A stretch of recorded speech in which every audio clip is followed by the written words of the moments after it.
Okay, good afternoon. Avinun Tru Talofa Malo Alele.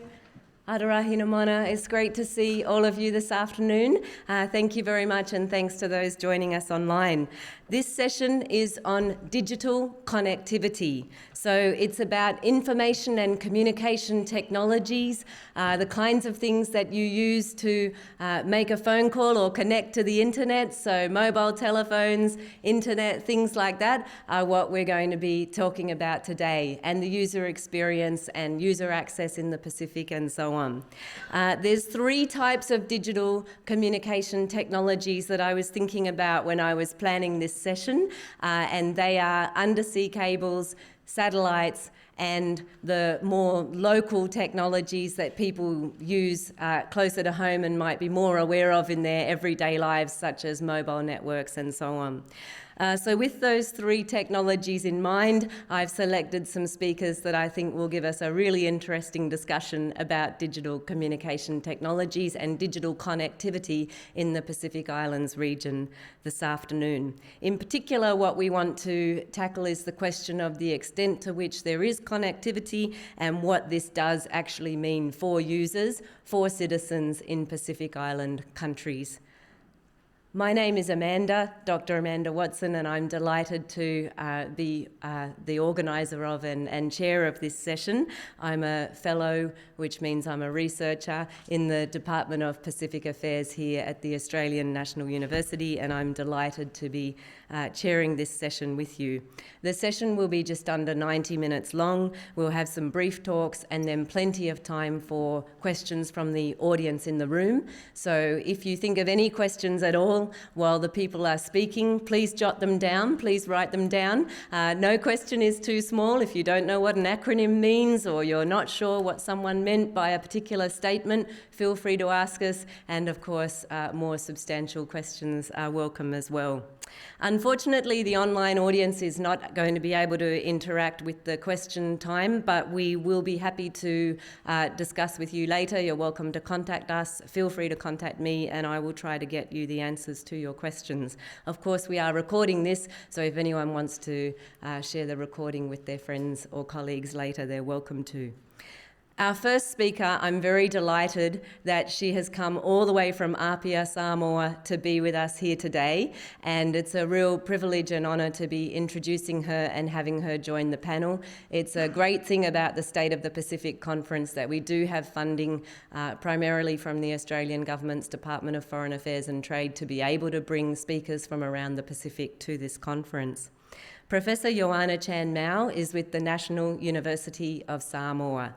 She is a professor of computing and computer education. She has published many publications on a range of topics to do with the use of information communication technologies in educational settings, telecommunications in Samoa, and so on. And I'm very honoured and privileged to be welcoming her. So could you please join me in giving a big round of applause for Professor Joanna Chan Mao.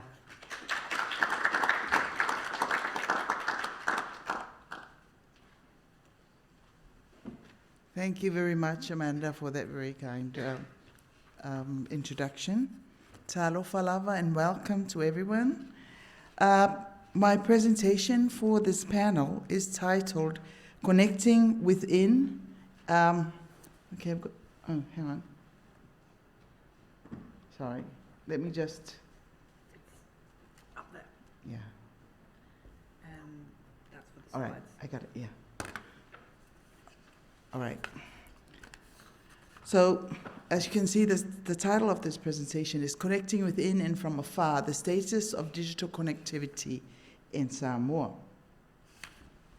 Now, to the background, Samoa is a set of islands. It's located in the central South Pacific, halfway between Hawaii and New Zealand, in case you don't know, with a population of over 200,000, 49% female, 51% male, and with a majority, 82% living in rural areas. Samoa is described as a middle-income country, graduated from LDC, with an economy which is heavily reliant on foreign investment and remittances. Now, ICT in Samoa has seen significant growth over the past 2 decades, and notable developments include the establishment of policy and regulatory frameworks, Office of the Regulator, deregulation and encouraging competition in the telecom mobile market, investment in submarine cables such as the Tui Samoa and the Manatua cable. The Samoan government, in collaboration with international organizations and private sector partners, has been actively working to enhance the ICT infrastructure, improve telecommunications, internet services, and digital literacy. However, there are also numerous issues and challenges in terms of access, reliability, which we will discuss shortly. So who are the major players in this space? Where there are numerous agencies who have contributed or influenced ICT and connectivity in Samoa. Well, externally, we have foreign governments such as New Zealand, Australia, US, China, and I've got India. Major funding agencies such as the World Bank, ADB, the UN agencies, the ITU, which is the International Telecommunications Union, CTO, which is the Commonwealth Telecommunications Organization, and we also have providers such as Starlink and Pacific. Locally, we have the Samoan government and its agencies such as the Ministry of ICT, the Office of the Regulator, SSCC stands for the Samoa Submarine Cable Company, and then we also have providers such as Vodafone, Digicel, CSL, and Netvo Bluewave. So in terms of infrastructure, Samoa is connected via a range of technologies. Externally, we are connected via submarine cables such as the Tui Samoa, the Manatua, the ASH or the SAS. We also have wireless. We have satellites such as OB6 and Starlink. Microwave. Internally, we have a fiber optic backbone along the main island. The Samoa National Broadband Highway, which connects hospitals, schools, and government ministries.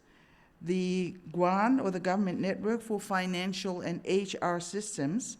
And very recently, the VSAT network, connecting up to 200 schools. And later this year, a district connectivity network, which is going to connect up to the 51 districts. Now, Samoa offers several forms of internet services. There's fixed broadband, available mainly in urban areas. We have mobile broadband, which is widely used with the 4G networks provided by Vodafone and Digicel. Wi-Fi hotspots, these are common in urban centers, hotels, and cafes. Satellite internet, especially recently with the addition of Starlink services, then even more recently, the introduction of 5G networks by Digicel, which had a limited launch of its 5G network in July this year, and then with Vodafone, which is about to launch in late October.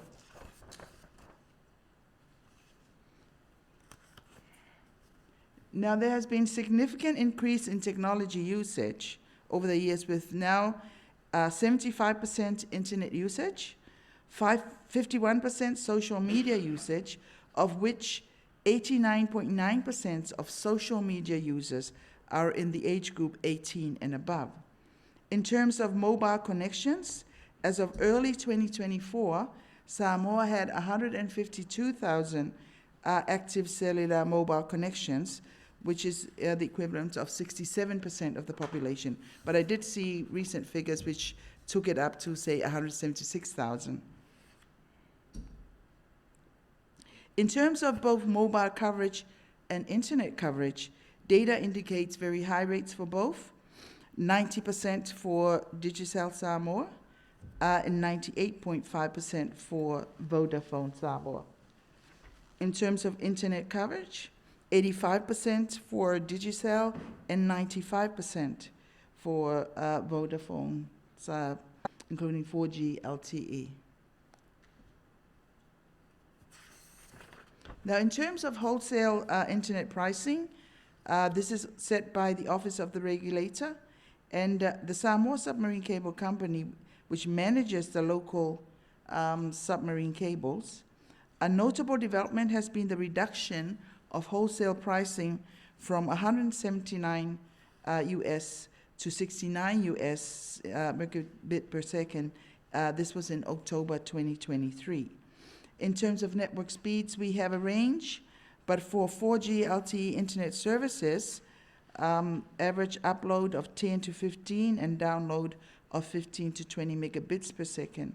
However, these are also affected by other factors.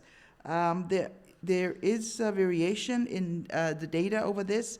A survey by Amanda Watson and her team in 2020 indicated a download of 5 to 12 megabits per second and upload of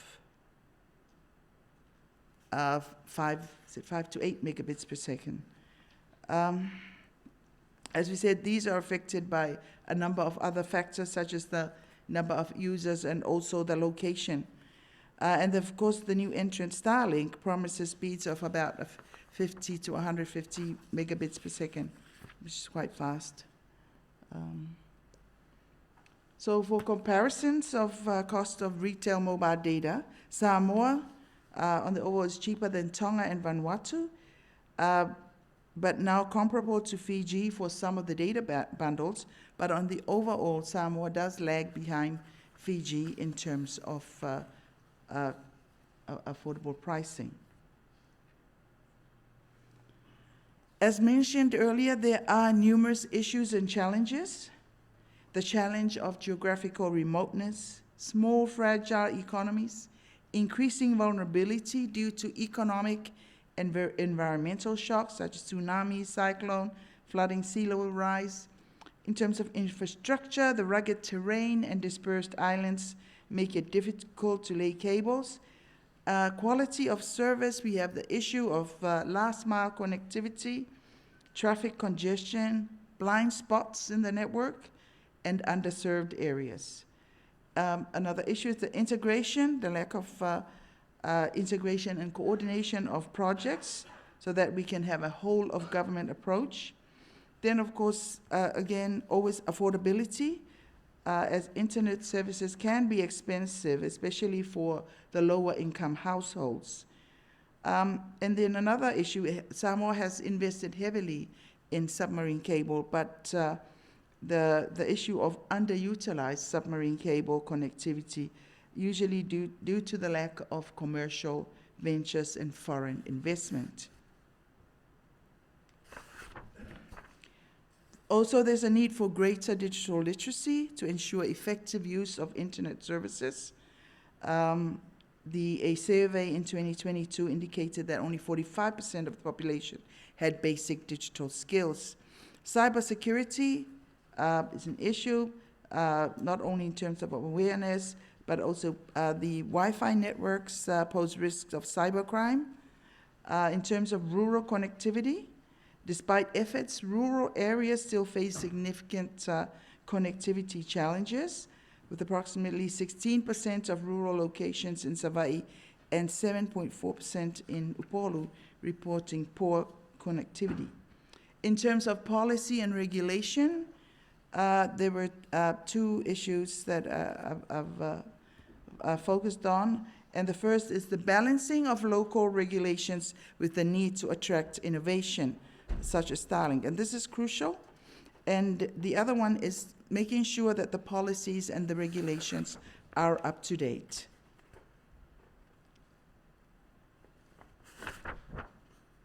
Okay, now there have been numerous projects in the past, present, and ongoing to promote connectivity. Major categories include the following. Projects to improve external connectivity include the World Bank Telecom and Post Project 2006-2015, the Samoa Submarine Cable Project, and the Domestic Internet Exchange IXP Project. In terms of local connectivity, the Samoa National Broadband Highway, Pacific Connectivity Projects linking schools via VSAT, the Samoa District Connectivity Project to the districts, the UNSCAP Connectivity, Transport and Connectivity projects for setting up national platforms and services. We have the SAMCERT project, which led to the establishment of the Samoa Computer Emergency Response, the National ID project for setting up national ID, Samoa Knowledge Society Initiative project, which led to the establishment of the National Digital Library Research and Lifelong Learning platforms, the Smart Islands for trialing innovation and connectivity, digital transformation for the whole of government approach. I'd like to conclude this presentation by providing you with some recommendations for the way forward. And I'd like to recommend the following mechanisms and strategies be put in place for the following: improved access and redundancy so that we can build resilience and digital inclusion. And I guess one strategy that I'd like to recommend is the establishment of a universal access fund. We have an universal access policy, but not the fund to support it. Continued infrastructure development, further investment in fiber and satellite connectivity to build resilience. Researching the potential impact of the likes of the low Earth orbiting satellites such as Starlink and artificial intelligence, Google, and the Google cable, although it doesn't go through directly to Samoa. There is potential.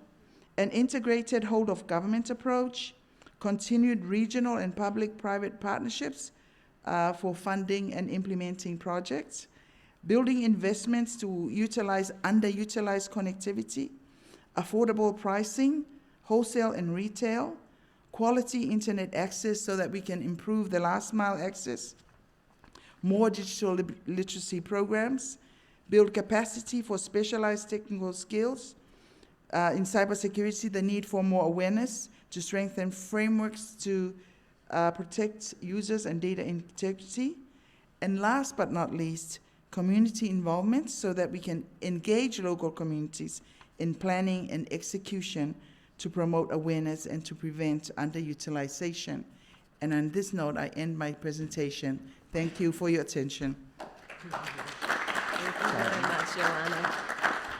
Malo, Joanna. Please don't forget to note down your questions for later. But right now, I'm very pleased to introduce to you a speaker from the Australian Government's Department of Foreign Affairs and Trade. As you may know, the Australian Government has been doing various things with regard to undersea cables and other things to do with digital connectivity for several years now, so I thought it would be good to hear from them in this discussion. And I'm delighted that we have Jamie Isbister with us today. He is the Deputy Head of the Office of the Pacific, so it's really excellent to have him here with his knowledge of the Pacific. He also is the Head of the Economic and Infrastructure Division within the Australian Government's Department of Foreign Affairs and Trade, so he's very well placed to talk to us today about digital connectivity in the Pacific. So if you could please join me in welcoming Jamie to the stage, and please make him welcome.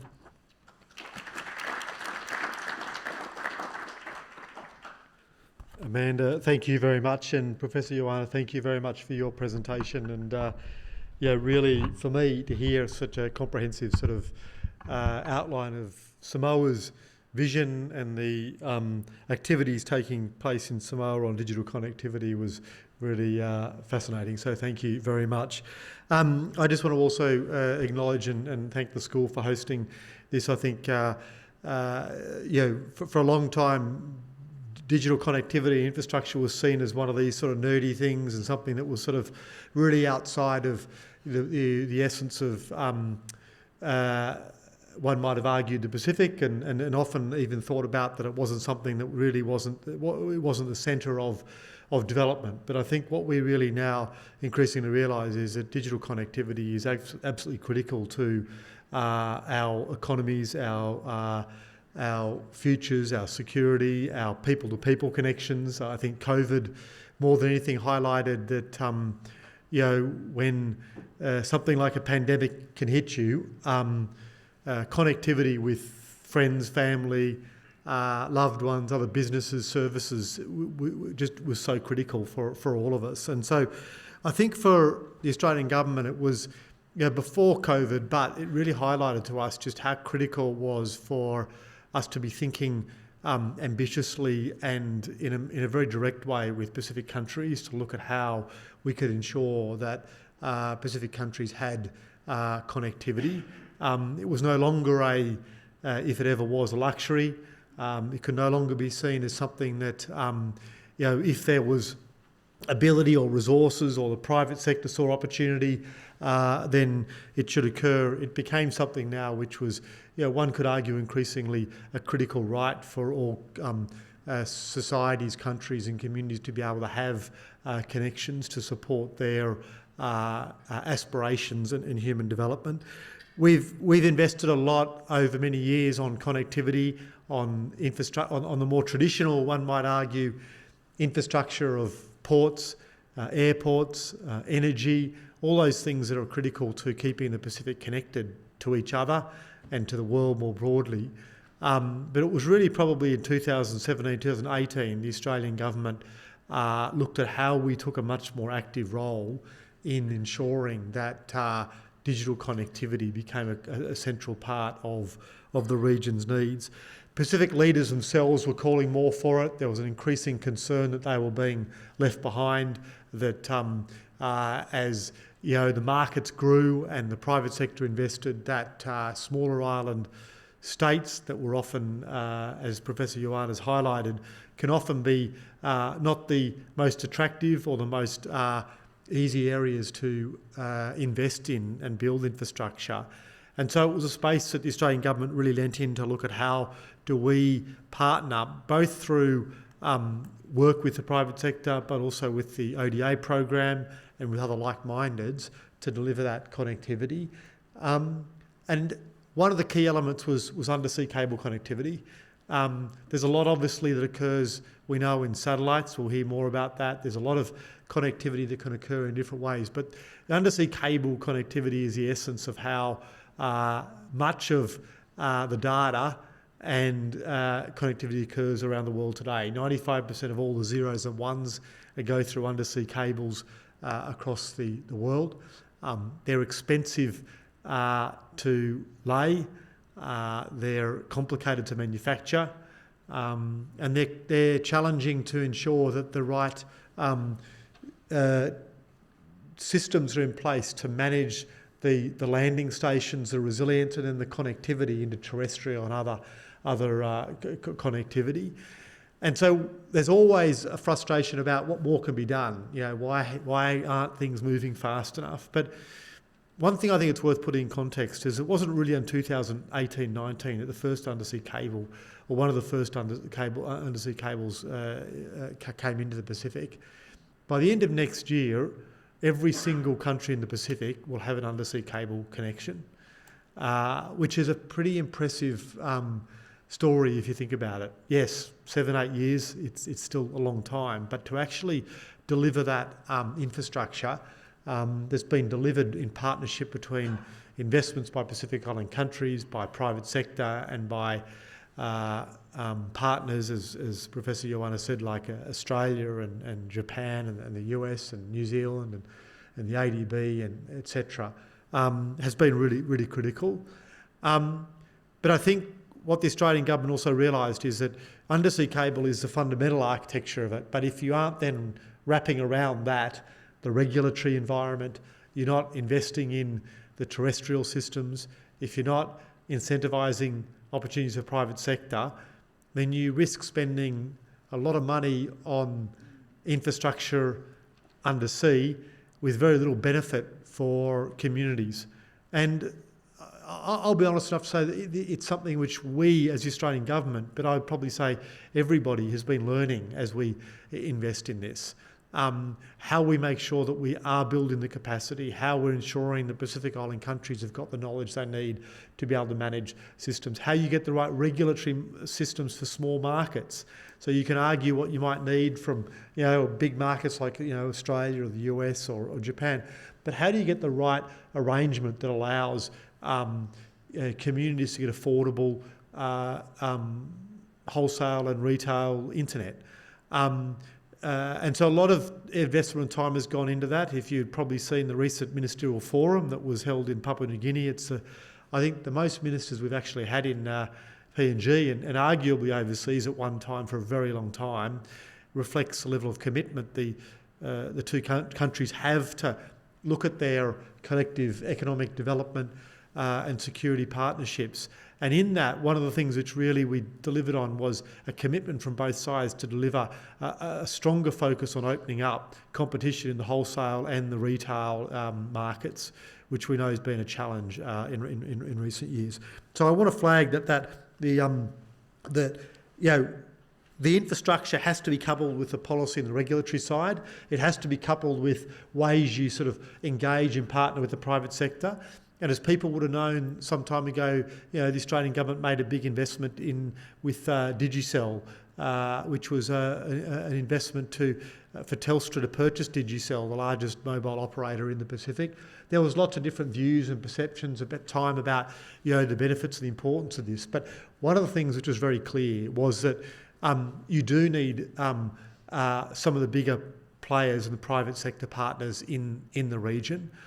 Sometimes it is hard to maintain those markets. We're finding that at the moment in the banking sector, ensuring that we keep financial services and banking services in the Pacific. And so we do need to look at how do we get the right arrangements to ensure that there can be those investments, those big partners, having Telstra go in and then bringing their capacities on cyber security, digital safety, other elements has been a really critical part of ensuring that you don't just sort of plug the fire hose of an undersea cable into a community without ensuring that you can manage the risks, the safety, the security, all the issues that our families face around cyber hacking and social harm and bullying and all those elements. So how we work with governments and then with the private sector to get those filters, those systems, those arrangements in place for it. And it's great to hear from Professor Ioana some of the work that is being done in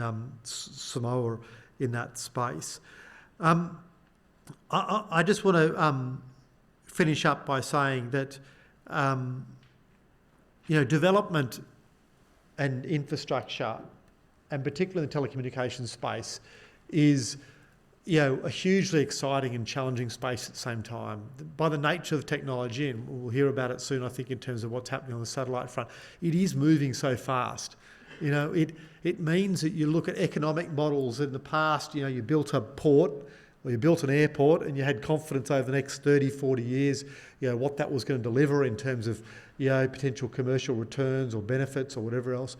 In the technology space, it's moving so fast that for a lot of countries, even as we know in Australia, how we're ensuring we're getting the right, political, economic environment, the right partnerships in place is challenging. But it's certainly challenging for very small island states. And so one of the things which we're looking at is how do we invest in digital development, the Pacific digital development needs. So thinking about it from a much broader perspective, you're trying to deliver connectivity. You're trying to think about how digital connectivity delivers development by access to services, access to economic opportunities, but the ability to be able to adapt and respond quickly as those new technologies unfold. And so the last thing that I want to sort of finish on that is acknowledging that it's a space we're going to continue to learn on. It's the role that we sort of see for institutions like ANU, for research institutions. I know at times, NGOs, the academic community, civil society can sometimes feel like they raise issues, they put research out and whatever else, and where does it go and does it actually lead to anything? I want to at least give you a commitment that, an acknowledgement that, the Department of Foreign Affairs and Trade, we don't necessarily agree with everything that comes out. We may at times have limitations about what we can do, but we genuinely believe in a time that is changing as quickly as it does, we need independent voices, we need good research, we need good evidence that continues to inform our thinking, informs Pacific Island countries' thinking, and informs the new partnerships that we're going to continue to develop and learn from. And it is about learning. It's fundamentally good development is about being open to change that delivers better benefits for people, and acknowledging at times that we don't always get it all right, particularly when things are moving so quickly, but we do need to bring in and listen and then respond and adapt to that environment as it unfolds. So I just want to say a thank you and acknowledgement to, I know many people both here but online who have been engaged in this work over a long time, and give you at least some shout out and acknowledgement that it does inform our thinking and our work and the dialogues that we have, including most recently at the Pacific Island Forum leaders, and I won't get ahead of the Foreign Minister, who's today at 2+2 with Japan, but it's worth reading the statement that will come from the Foreign Minister and our cooperation with Japan on initiatives in the Pacific as well. Thank you.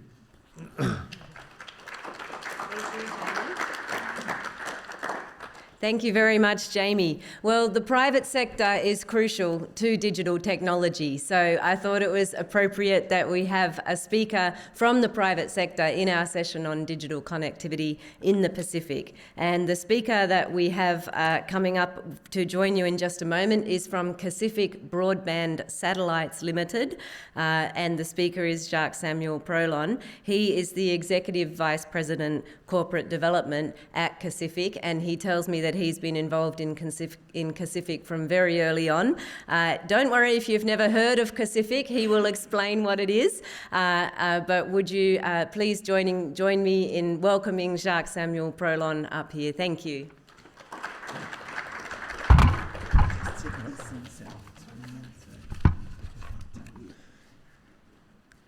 Thank you, Amanda.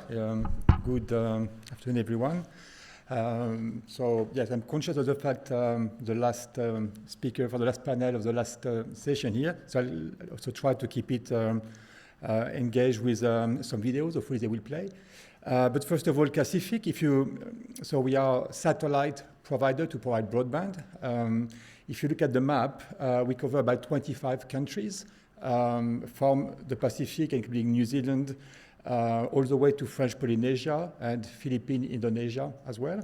The dots you see here are actually all the sites which are served by and receive the signal with a small VSAT. So VSAT is a very small aperture terminal, very similar to the dishes that you see to receive Foxtel. So basically which is for broadcast, TV broadcast. But here we have two-way systems, slightly bigger than the Foxtel dish, which are used for broadband access, so two-way systems. And we have about 11,000 of those deployed in the region, as you see in those gaps, in those points.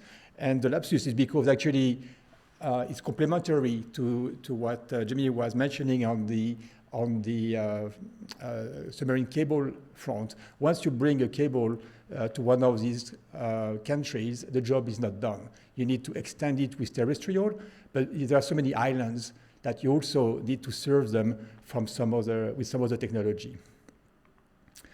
So we'll just play a bit of a video, as I promised, from our founder, Christian Patouro, to give you a bit more of an overview of Pacific. Being a broadband satellite company is somewhat magical. Being the heart of broadband means our focus is on eradicating the digital divide to democratize internet connection across the globe. Building strong local partnerships, we reach over 600 million people across 25 countries. Helping governments empower families, schools and clinics through connectivity. Helping local businesses drive economic growth. And helping individuals become unstoppable, no matter where they are. So no one is left behind here on Earth. And that That's a little bit like magic. We are Pacific, the heart of broadband.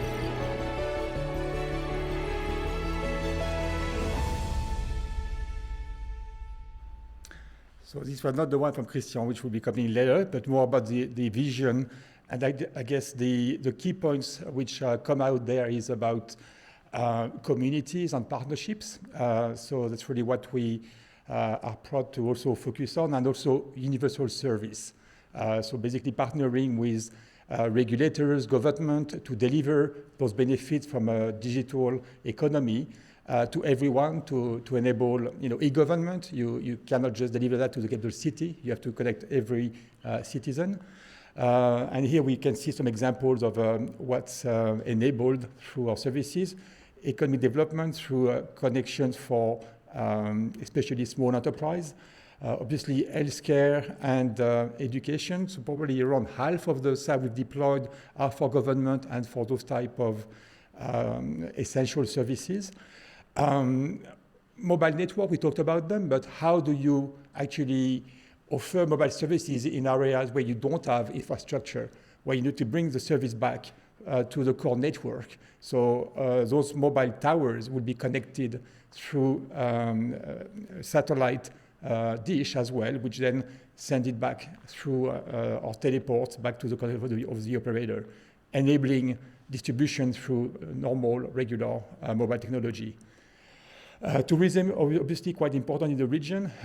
People expect to be connected all the time. And services and disasters. So obviously the Pacific, there's a ring of fire, infrastructure can get damaged, a lot of cyclones. How can you respond to that? And we have developed some specific solutions to restore connectivity in areas which will be affected. Very quickly, so one of the big challenges is basically it's a huge area with a few islands, very lot of distance between them. Many islands, if we include Philippines, Indonesia, 20 to 30,000. And very young population, which is eager to get access to internet.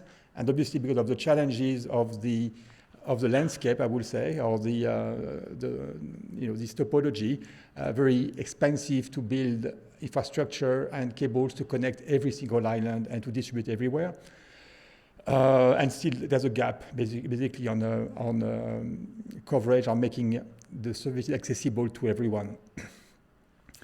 I think I will go quite fast on that. We've already talked about it through those small dishes that you can build. Either go direct to premises or build some local distribution with some small poles to serve a community, either through Wi-Fi or through private LTE networks, or in partnership with a local telecom operator to extend their services in those areas. So we do a lot of that. And this serves as an economic catalyst to empower the communities and develop sell their products online. And we'll have quite a few, several use cases later in the presentation.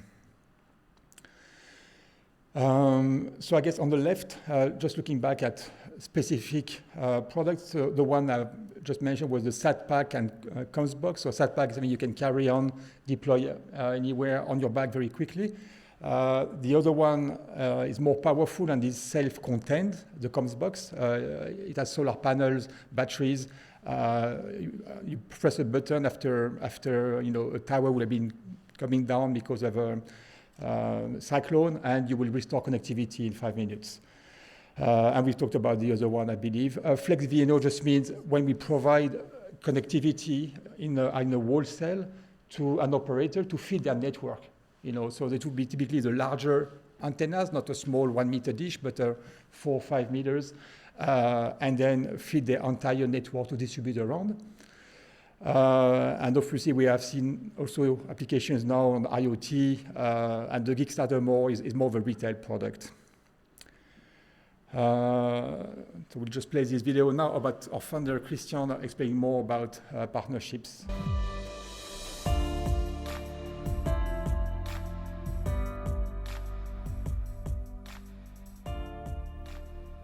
Guaranco has provided a partial credit guarantee to allow Pacific to procure, launch and operate the Pacific 1 satellites. At the same time, Guaranco has also collaborated with Pacific to provide a grant that has allowed us to connect more than 340 locations across Asia and the Pacific. The grant has allowed us to provide free satellite antennas that were installed at various healthcare, education, and community facilities. Also, by connecting schools, we have been able to provide a better curriculum, allowing the kids to be trained longer in their villages, and thereby fostering a better gender equality, because we can train girls longer at the heart of their village. Internet lumizo tambas in access go connection with them at all the ministry education PQA connection with them outside.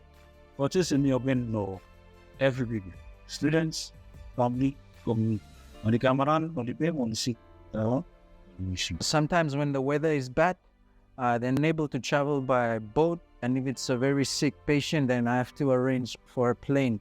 Usually they fly the patient to Villa Santo. So with telemedicine, you're able to see images and pictures and videos. It gives you a step closer towards seeing the patient and understanding the patient's condition. I had a mother who just delivered 2 weeks ago. She was referred to me from Maivo with the suspicion of twin pregnancy. Sending the images, the videos to Villa, to an obstetrician, sort of reassured me and confirmed that single pregnancy and should be all right for her to deliver with us. We have to go around on our provinces where our director usually has meetings. When there's no internet, it's very hard for us to communicate with the people in Villa or Santo. But since there is satellite communications, we can now have Zoom meetings with our directors and all our partners around in all provinces. I would like to acknowledge other partnerships, especially Guaranco, for always supporting health and education in rural areas of Vanuatu, which is a fundamental aspect of development in our country. Thank you, Guaranco, for supporting education for So just two things on that. That's probably, I thought that could be useful in, I think the conference very focused on high-level subjects, on policies, and this, that sometimes use cases, see the impact on the ground is also, I guess, very useful to remain grounded. Funny to say that from a space guy's perspective, but and then obviously we talked about commercial sector investment. It's also about partnership with governments. Guaranco, if you don't know that fund, it's actually a guarantee for other investors to come in. And it's a partnership in which the Australian government and Canada and many others are part of. We also have financing from ADB, Asian Development Bank. We were actually the first satellite project to have support from ADB. Normally they do a lot of submarine cables, but they see the complementarity. And also the Commonwealth Superannuation Corporation from Australia. So the Super Fund is also part of our, give us some support. A few use cases. So this is about feeding a network for a local community. So one of those bigger dishes you can see here on the top picture in Bougainville, and then which has been increased consumption locally. This is also about ensuring that there's been a lot of submarine cable issues or breakages in Tonga twice in the last 3 years, Vanuatu recently, Solomon Island domestically twice this year. So we provide some resilient services whereby when that big international pipe gets down, the traffic can be, or part of the traffic can be provided by satellite to then maintain continuity for those networks. And I think we've got the last, if we have time, yeah, that's another, if you don't.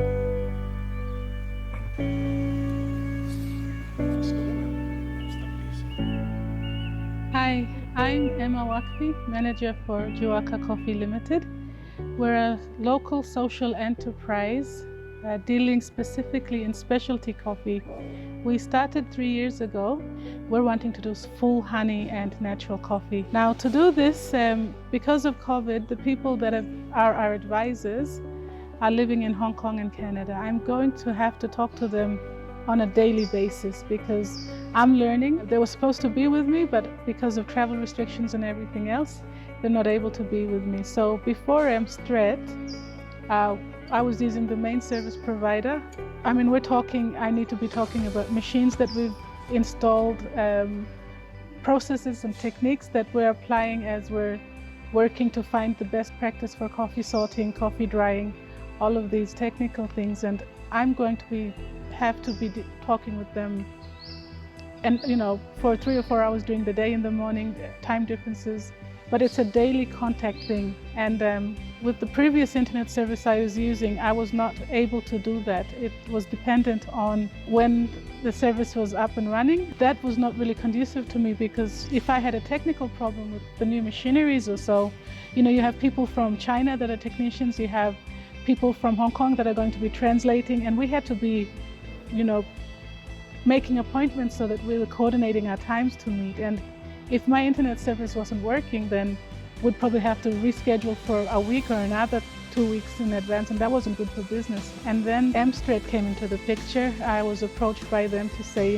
this is something that you can have. It's reliable internet, give it a try. First of all, very reliable. I can come in, get the internet going, and I have steady internet, steady connection all the time. For me, doing this new coffee processing method, having to be in touch with my people, finding markets, being in touch with, the overseas international scene, having reliable internet speaks volumes for the reputation and reliability of my company too, and how I deliver services to them. So I really appreciate Mstret doing that for me.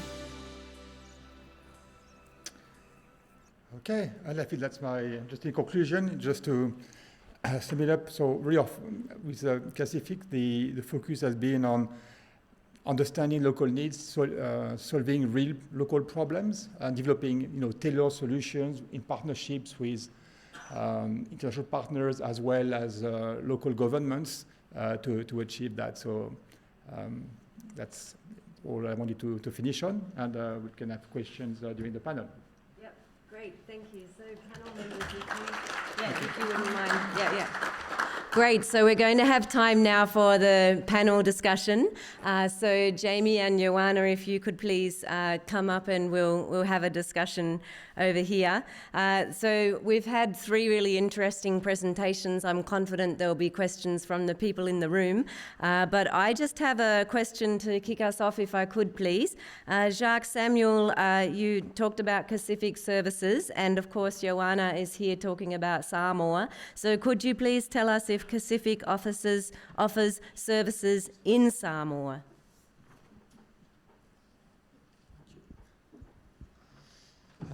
Yes, so we cover Samoa. So we have 56 beam. One of them is dedicated from Samoa and American Samoa, and we've been offering service for about 5 years.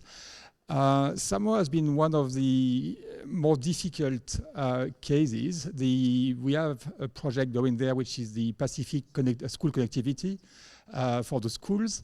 But on the commercial side, we have not been really able to deploy with local partners. And the reason there is regulation. There's 3 things required normally. There's what you call landing rights, which is doesn't exist in Samoa, so not an issue. That's allowing you to beam toward the country. Then there's local license for ISPs, so local partners to resell services. That's not a problem. There's lots of, there's several companies we could serve, and then they will resell that. And then there's license fees on the receiving equipment, and sometimes type approval and some type approval, not a problem. License fees. Samoa still applies a regime which was, I guess, relevant when you were dealing with these 4.5 meter dishes to serve an entire network for the entire island. But in our case, they will apply the same license fee for every single small terminal. And actually that multiplies the typical cost of the service by 5, which means that when we see, that's Savaii Island, I don't know what the name, Savaii Island still has only 20% penetration and lots of rural areas. Well, you know, if there's no exemption from the government to be able to serve there, then no one was going to afford 5 times the price, the normal part of the service. So that's an issue. And what's, I guess, compounding the issue is when we see new international operators coming and bypassing all regulations with equipment being smuggled in and activated and not paying those licenses, it's not helping, basically, the investment we made over Samoa. That's my point. If you want to answer that. Yes, I just wanted to add to that, and I think this is why I made that comment, the need to balance local regulation and the need to balance local regulation and innovation. Yeah, because we're having those issues at the moment, but you know, I'm sure, you know, I mean, the Office of the Regulator, they're going through those issues, how to find the right balance, that there is compliance. At the same time, we do not want, you know, we still can attract the innovation and you know, foreign investment, which we so badly need. Thank you.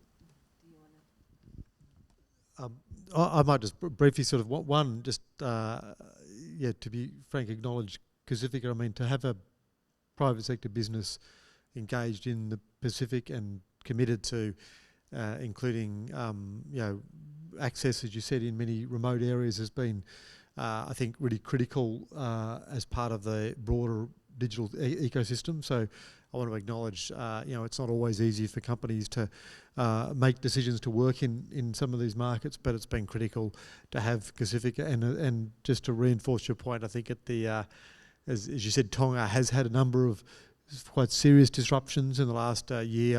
The domestic cable's been cut twice, and most recently, just or during the Pacific Island Forum leaders meeting, and I think without some of the fallback on satellite, it would have made the leaders forum a lot more challenging than. So again, just acknowledgement of that, and I'd probably just flag that I think the balance that Professor Johan is talking about is a real one. It is about trying to get that balance between, you know, particularly because this is not. There's often new technologies, new systems, new a lot of new players coming in. So how you get the regulation right while also incentivising, as you said, innovation, and some of those companies like Pacific and others to be able to feel confident enough to sort of invest. And you know, often they're having to take high risk because, you know, the investment in infrastructure is often not cheap. And because, as I said earlier, it does move so fast, what you might have invested in sometimes within, you know, a couple of years, you know, we're finding that it's the next stage of infrastructural technology is taking over. Thank you very much. So yes, we'll take a question from Mr. Jope Tarai, a PhD candidate here in the Department of Pacific Affairs at the Australian National University, and he's from Fiji. And then I'm looking out for other hands. But anyway, we'll take Jope first. Thank you very much. I'd just like to thank the panelists for a very insightful presentation. I just have sort of a two-structured question based on the fact, sort of born out of my thesis, which is looking at digital politics in Fiji. The first one is generally to all of the panelists. Do you have a view if Starlink, as we know, Elon Musk being a threat to democracy in many ways, is there a threat of Starlink towards undersea cables? Is it an either-or situation considering how very popular, very quick it is? The second part is about the Cable Connectivity Resilience Center and the plan that has just been rolled out about what it's going to do. I wonder just specifically to Jamie, is there a plan to position that within the forum architecture or the regional architecture regarding the 2050 strategy, considering the fact that digital connectivity is such a huge pillar within the Pacific Island Forum, noticing that it's sort of born out of trying to compete against China. Are there plans to actually sort of firm that up within the Pacific's priorities, or is it sort of going to run outside of that? Thank you. Do you want me to kick off first? Okay. Look, thanks for the question, and it's always a risk getting a question from a PhD candidate on digital connectivity in the Pacific. But one, congratulations, and I wish you all the best with the research, and I look forward to hearing more on it. Look, on Starlink, look, like a lot of these things, it's a threat and an opportunity, right? So, a lot of countries, and I'll be honest, businesses are utilising Starlink across the Pacific because it's the only way they can get the level of reliability and connectivity they need to be able to run businesses or their services, etc. The regulatory environment is still catching up. So you've got a number of countries where you've got unregistered, or they're registered here in Australia and then they're taken over to the Pacific, where that has some risks, both in terms of the risk of lost revenue for Pacific Island countries without that regulatory environment in place. So I think there is absolutely a focus from our side and working with countries to look at how they get the regulatory environments in place to try and manage not just Starlink, but satellite technologies and others coming in, because it's going to be a reality. Well, it is a reality. It's going to continue, but how do you sort of ensure that it's as much as possible it's on a fair playing field, in the sense that they're not getting a free ride, that they're using their comparative advantages in the technology, but they're paying their fair way as others are to government, and government is able to benefit some of the revenues needed to be able to then invest in the digital connectivity space and area. On the point of the Pacific Island Forum, the 2050 strategy, you're right, it's a very key pillar of it. I think we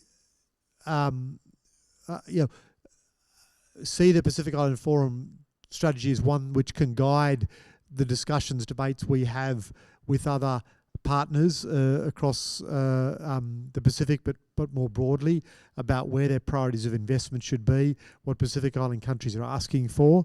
And as I said earlier, it'll continue to evolve, and we'll continue to sort of learn on that.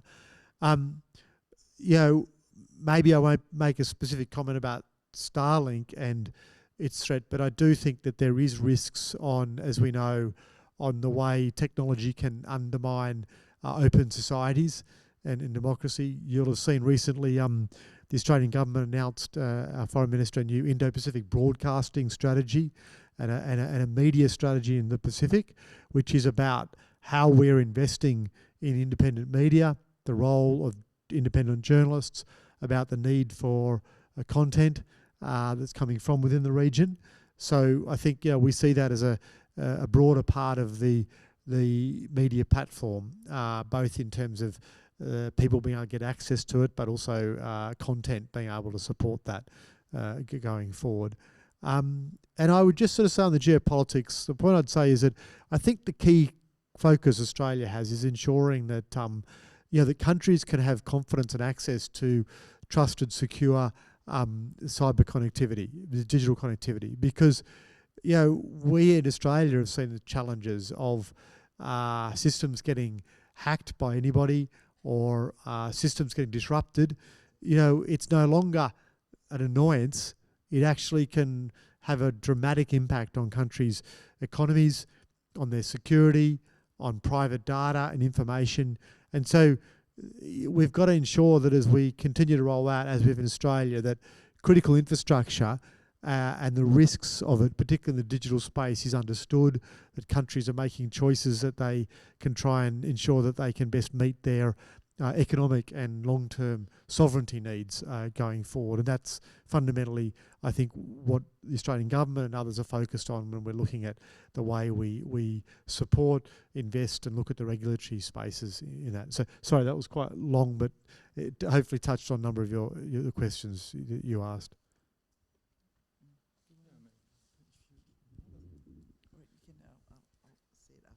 Okay, no, say no. No, I think he said it all. Yeah, thank you very much for saying all that. I think it's you've covered everything. I just wanted to respond to the first question on the Starlink, and I think that as I said earlier on in my presentation, the need to balance the regulatory local regulation and also the need to attract foreign investment. At the same time, you also have to remember, I mean, the Starlink is a new entrant into the telecom market. So of course it comes with all the threat to the competition and that. So I think that, and you also need to remember, in the case of Samoa, we have also invested heavily in the likes of submarine cable. I just want to, I mean, there are a lot of factors which factor into all this. Thank you.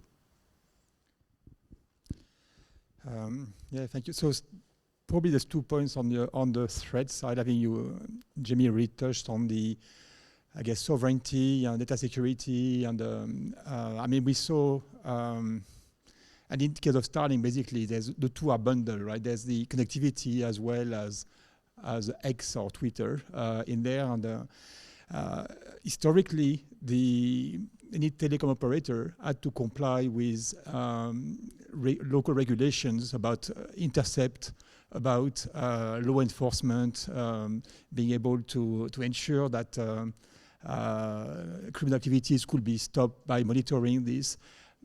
You know, this all escapes it. You don't even know where the data is going to land in this constellation because of the multiple hubs and so on.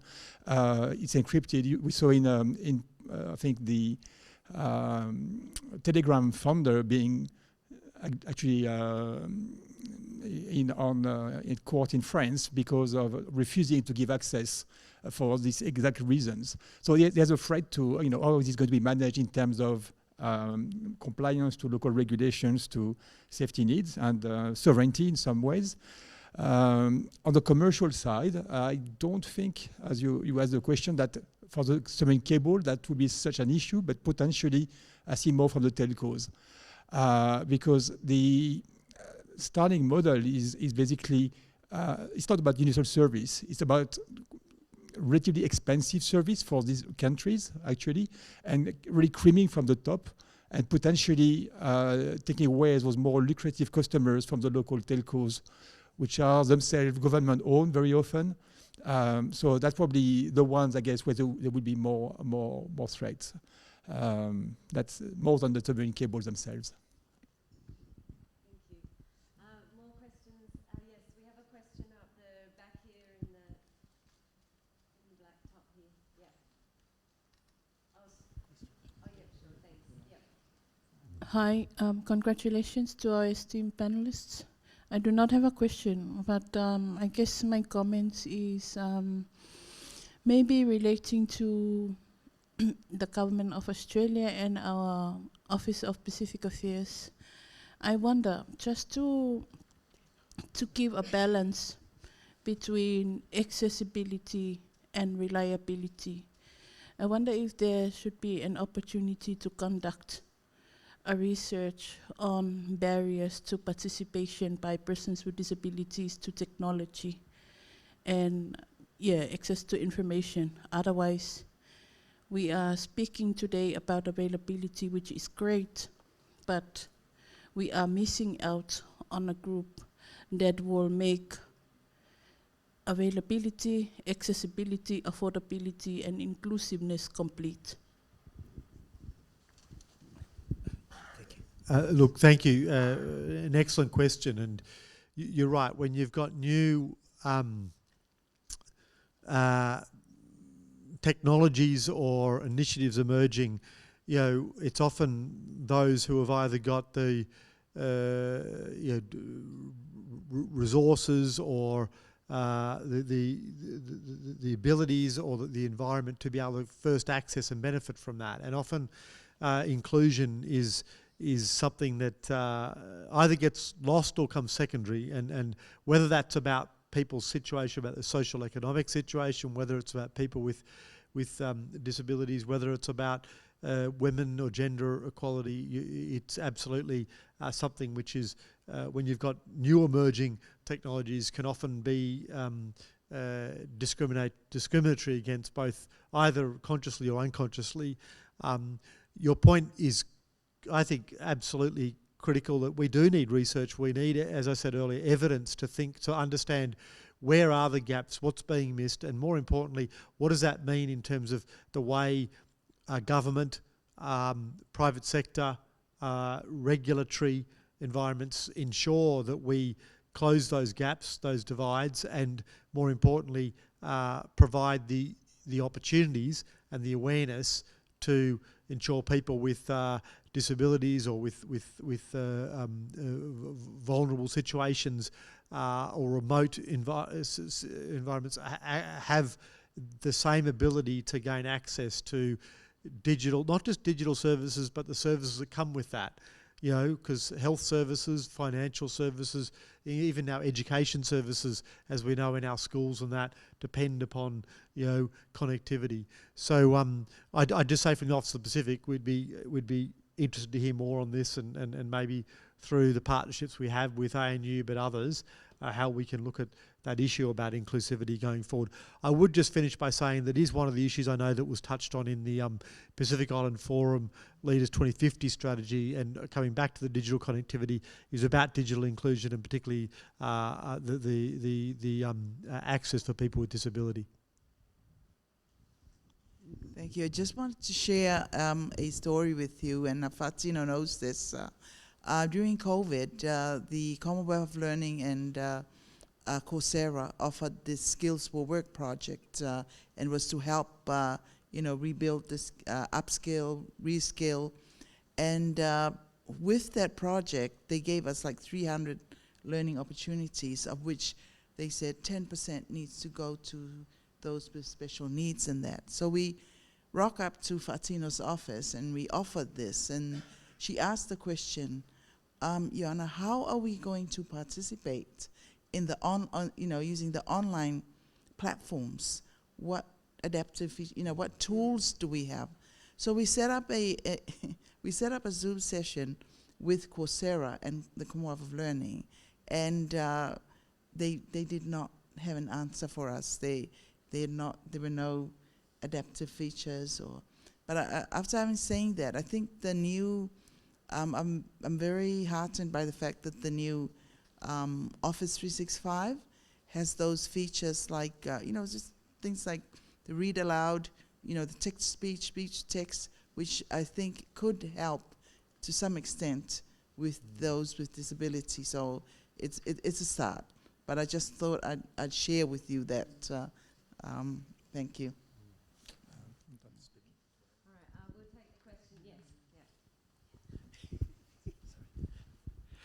Thank you very much, panelists, for your very insightful contributions. It's really good to see a balance between the public sector, private sector, and also what's actually happening on the ground in Samoa. My name is Leo Trina. I'm a student here at ANU. My half comment, half question, Dr. Watson, if you may allow me. Comment is on how connectivity is so great for our region. The speed, is, some of us still argue on the speed, but it's relatively good enough. But it's always, in this field, I always find that it's always the the approach to it, digital connectivity, is always reactive instead of proactive. The safety aspects of digital access is always after the fact. It's always when the infrastructure comes in, it's a push from our leaders to get the infrastructure, the connectivity and the speed going, but the safety comes way, way after. And unfortunately, our people suffer because of this. I thank you, Deputy Director, for mentioning sustainability of everything that's happening. I just wonder, like, from your comments, all of your comments, and I'd like your views on the sustainability of, say, things like the Australian government's roving teams to the cyber attacks in the region. What is the sustainability plan for that? I know it's, for some of us, it almost looks like a helicopter approach. You just come in, fix the problem, and come out.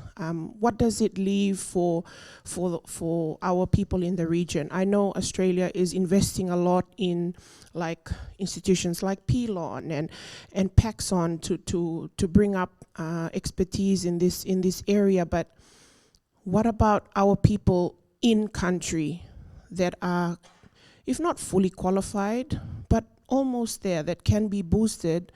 I'm just thinking out loud here as to what the sustainability plan is in order for us to be able to deal with this, because our leaders always have this get it done approach, but they're not looking at the impacts of it.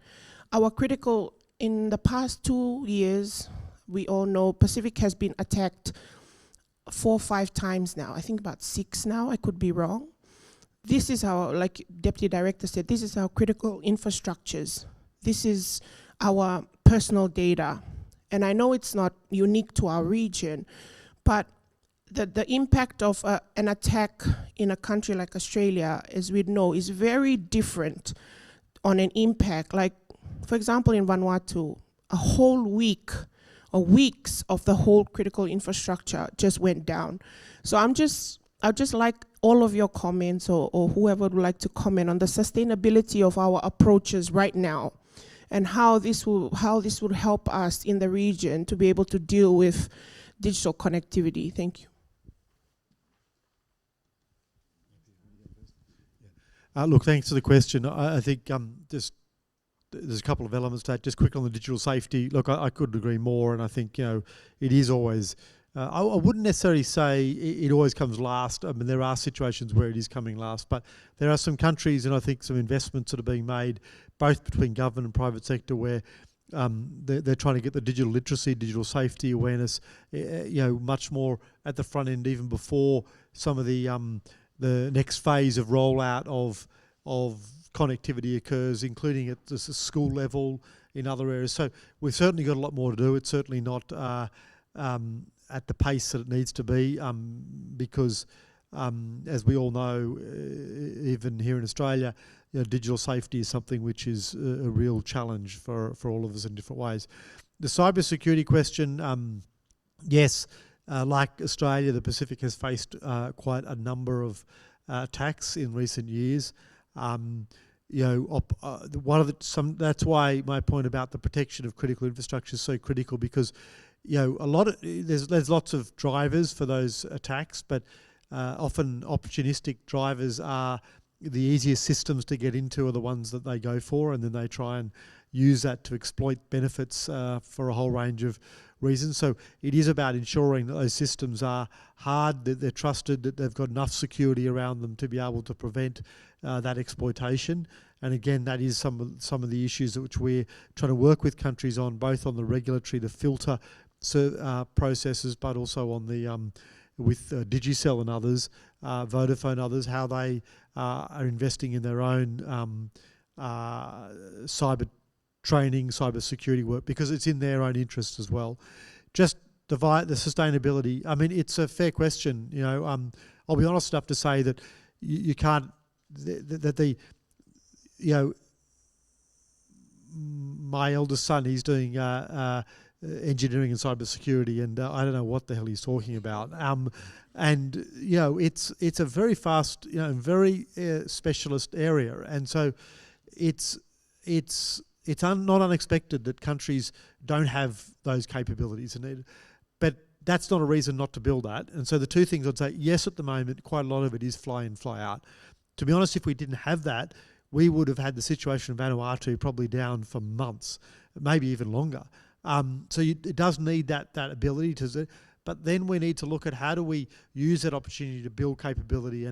And we are, two things we're doing. One of them is we are looking at both discussions with the some of the universities and University of South Pacific and others about courses on cybersecurity, about building that sort of next cadre of people. But we've also announced infrastructure awards that have a focus on cybersecurity and infrastructure, digital infrastructure, bringing people here to Australia to do courses, to do training and get awareness and to go back. So we are, my point earlier again, we're learning from what we're hearing from the region. We're trying to look at how we build that architecture around it.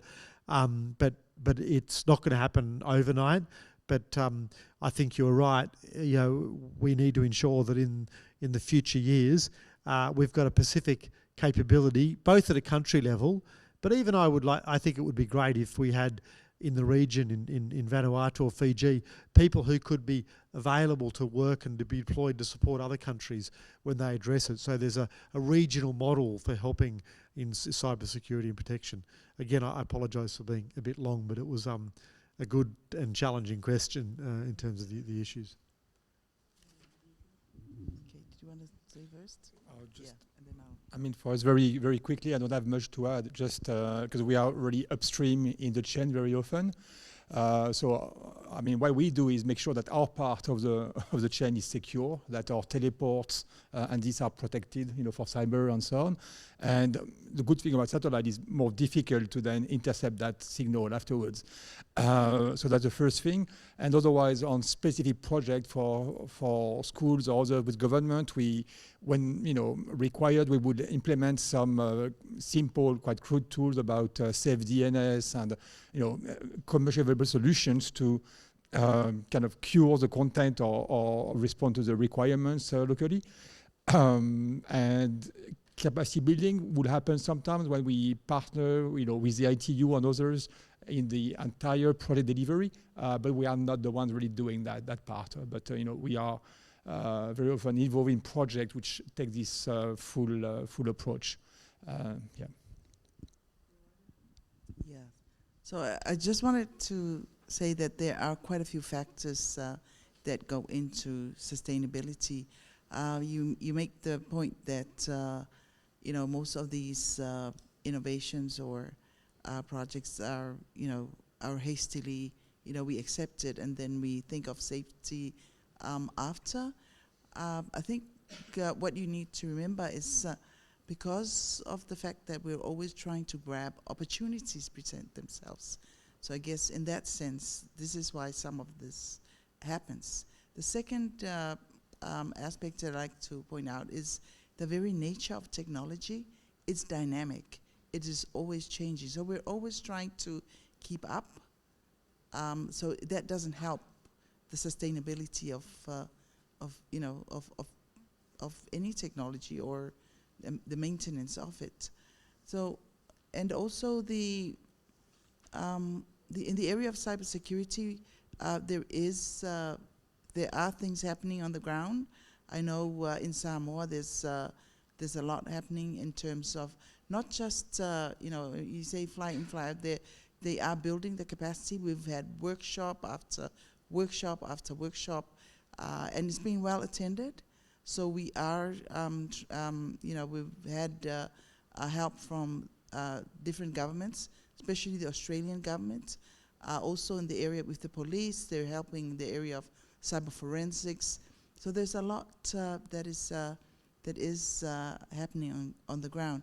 At the level, because we're from the education sector, we are also trying to build our cybersecurity, our IT security courses, and we call it IT security because we want to cover all the domains, not just online. We want to cover data, network security, physical security. So we are working on, as we speak, we're trying to put together the majors in IT security. So there is work on the ground. but it's always, we're trying to catch up because it's a very dynamic field.